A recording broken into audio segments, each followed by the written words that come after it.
bem-vindo ao Clube da Toalha. Eu sou o Davi do Primata Falante e cadê a minha hoverboard?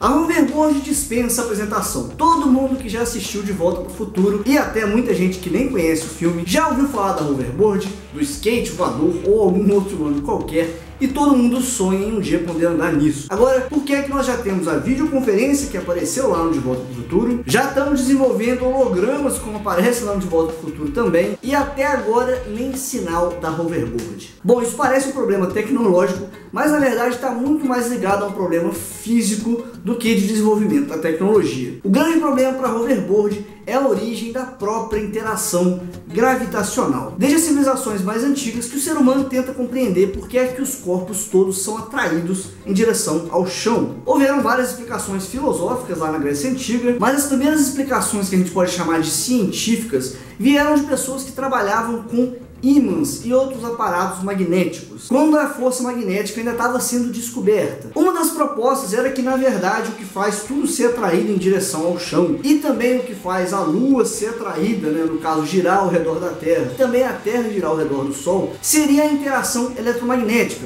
Assim como um ímã atrai uma tesoura, por exemplo, ou um prego, a ideia era que talvez também fosse assim. A Terra também funcionaria como um grande ímã e a Lua como outro grande ímã, e isso faria com que elas se atraíssem da mesma forma o Sol, e assim segue o raciocínio. Essa explicação não funciona por diversas razões. A primeira delas é a seguinte: se o que faz a gente ser atraído em direção ao chão é a interação eletromagnética, não faria sentido que eu fosse mais pesado do que uma tesoura, por exemplo. Deveria ser mais difícil você levantar um objeto metálico do que um saco de arroz, porque esses objetos têm propriedades magnéticas, ou seja, eles são atraídos de forma mais intensa por um ímã do que outros objetos que não têm essas propriedades. Isso acontece porque a interação eletromagnética ocorre graças a propriedades de carga e não propriedade de massa, ou seja, não é um corpo mais massivo que vai ser atraído com mais intensidade, e sim um corpo que tem propriedades eletromagnéticas específicas. O segundo problema é que, se a Terra fosse um grande ímã atraindo todas as coisas, você nunca conseguiria colocar um ímã no chão em diversas posições. Isso porque os ímãs têm campo magnético muito bem definido. Existe um lado norte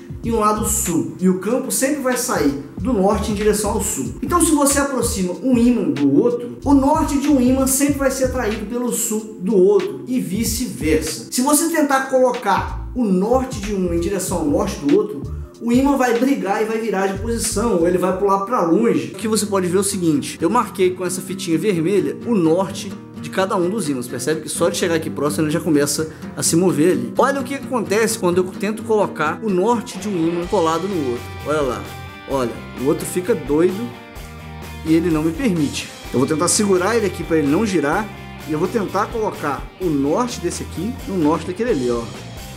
Olha lá o que acontece, olha. Ó, olha só, ele vai girando e girando e não permite. O que acontece sempre é o seguinte: ele fica nessa posição.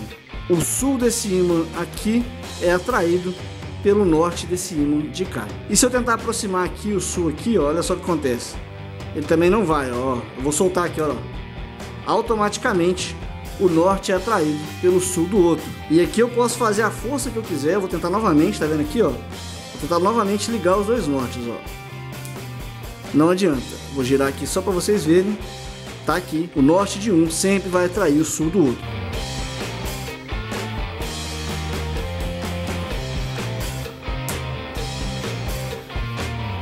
Então, se a Terra fosse um ímã gigante, vamos supor que isso aqui é a Terra, toda vez que você tentasse virar um ímã em outra posição, ou ele pularia, ou então ele giraria para a única posição que ele aceita. Isso você pode fazer o teste você mesmo. É só você pegar um ímã e colocar ele em mais de uma posição no chão. Se o ímã aceitar ficar em várias posições, então não é a atração magnética que atrai os objetos em direção à Terra. No caso do eletromagnetismo, quem faz os objetos interagirem com essa força é a carga. Então todo objeto que possui carga vai interagir com força eletromagnética. E essas interações vão acontecer proporcionalmente a essa carga. Você vai conseguir tanto o efeito de atração quanto o efeito de repulsão. No caso da gravidade, não é assim que acontece. Só o que existe no caso da gravidade é o efeito de atração. Você não consegue fazer um dispositivo antigravidade. Inclusive a gravidade nos universos de ficção é a lei física mais desobedecida e ignorada de todas. Existem universos onde você consegue construir uma sala com gravidade aumentada, ou uma sala sem gravidade graças a um dispositivo antigravidade que você instalou, ou então você consegue fazer a gravidade daquele local ficar mais forte,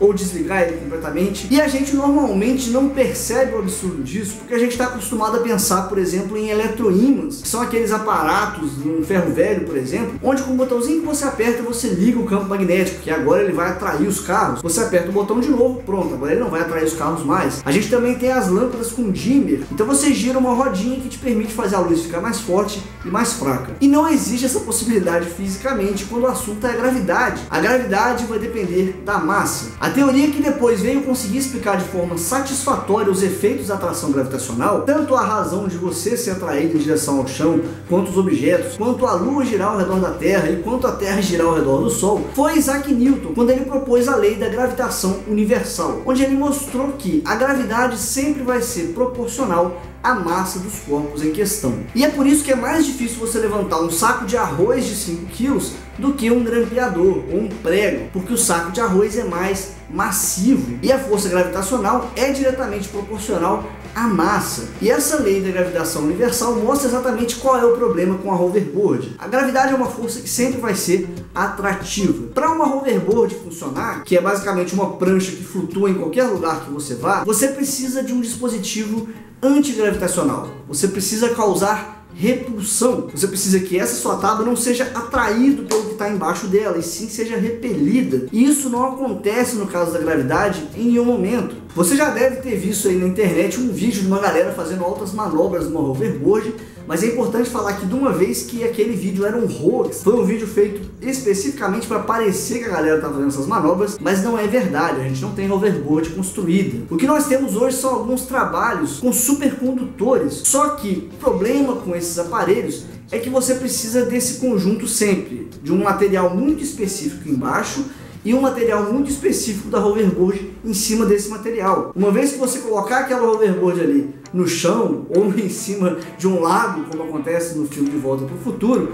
ela não vai mais ser repelida, porque ali ela não tem mais esse material embaixo. Para que esse aparelho funcionasse em qualquer lugar que você fosse, a gente precisaria cobrir todo o chão de todos os lugares com esse material supercondutor. A única forma de você fazer a hoverboard funcionar em qualquer lugar seria a gente conseguir fazer o efeito de repulsão da massa, porque aí você estaria anulando especificamente a força gravitacional. E isso, até onde a gente sabe, não existe. A matéria escura, que você já pode ter ouvido falar em algum momento, não possui esse efeito de repulsão. As antipartículas também não possuem esse efeito de repulsão. E até então nós não temos nenhuma evidência de algum tipo de massa que possua efeito de repulsão.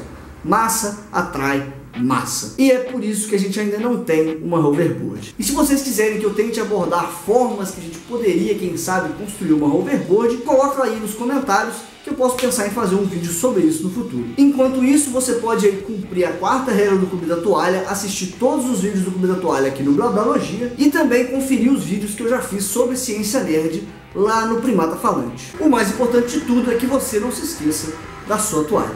Abraço pra vocês e até o próximo vídeo. A 7ª regra do Clube da Toalha é que você não dá spoiler sem avisar.